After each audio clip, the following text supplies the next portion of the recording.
The 8th and final major update for Baldur's Gate 3 will soon be here, bringing us new subclasses, a photo mode, a ton of bug fixes, and most importantly, crossplay, which is great and all if you can convince them to play with you. Because for some strange reason, not everyone is completely sold on this game yet. So here I am, to convince the doubters, not by asking, is Baldur's Gate 3 worth your time, but by telling, Baldur's Gate 3 is worth your time.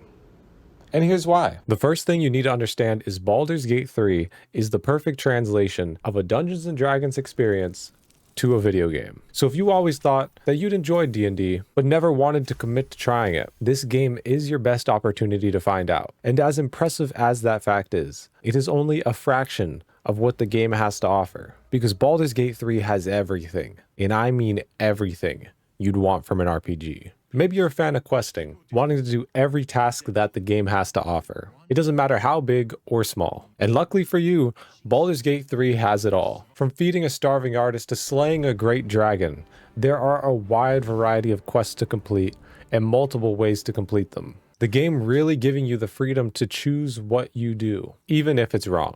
But maybe you're not into questing and more into building your character. May that be aesthetically, through customizing their style and appearance, deciding who they are through the decisions they make, or even turning them into an absolute powerhouse, just because you can. And in Baldur's Gate 3, you can do it all. The customization, which can be enhanced even more with mods, the decision making and role playing. If you want to be a villain, you can be a villain, and especially turning your character into a powerhouse. I mean, it can get absurd what you can do with the classes and items that exist in this game. Or maybe you understand all that. You know that it is clearly a well-made RPG, but it still doesn't interest you because you only enjoy games when there's some challenge to them, like Elden Ring. Well, you are in luck because Baldur's Gate 3 can absolutely have some challenge. Do you want to play and just focus on the story?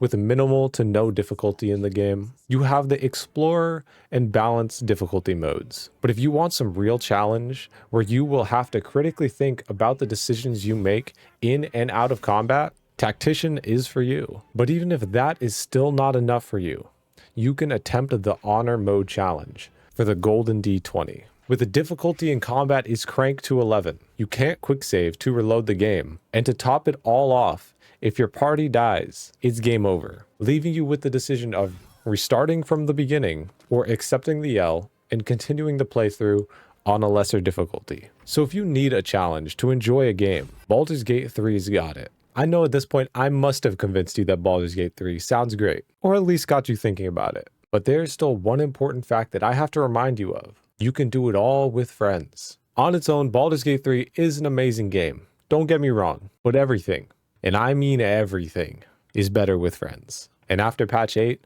you'll be able to play with your friends on all platforms. Hopefully, I was able to convince you that Baldur's Gate 3 is worth your time if you were still on the fence. And if not, I double dog dare you to get the game and play with your friends. So now we have everything covered. Anyways, like, comment, subscribe, and thanks for watching. I need a way to fix on my heart, but there ain't a bandage to cover these scars. Keep using my kindness, 'cause that's who you are.